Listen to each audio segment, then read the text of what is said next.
Maybe a month or so later, Sarah calls me while I'm at my internship, and she was like, hey, our showrunner needs a new assistant. Can I give her your resume? And I said, yes. 15, 20 minutes later, Krista calls me. Krista Vernoff. Krista Vernoff calls me and is like, can you come to my house for an interview? Do you know who Krista Vernoff was at this point? I did. Once I realized writing was a thing in college, I would try to be more mindful to watch the opening credits, like where it says people's names. I like to rewatch shows because they're familiar and I already know what's going to happen, so I can do things while that's on in the background. Okay. And so I would rewatch Charmed, I would rewatch Grey's Anatomy, I would rewatch Shameless, and every time I looked at the screen, it said Krista Vernoff, and I was like, who is this lady? And I Googled her, and I was like, And this was back in college. You Googled her. Grad school, again, her name would pop up. She called me.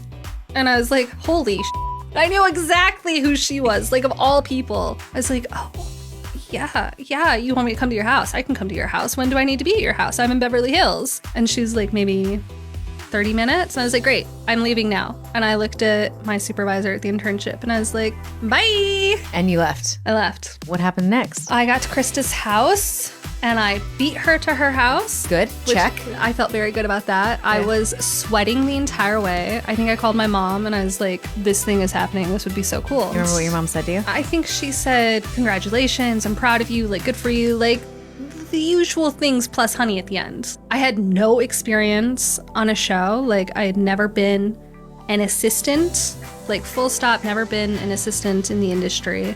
I've done 2 internships at this point. Again, I'm like reading scripts and giving coverage, but not doing a ton. Yeah. We met, we hit it off, and maybe 3 days later, she called and was like, can you start immediately? And I said, yes. Welcome to Sweet and Savory.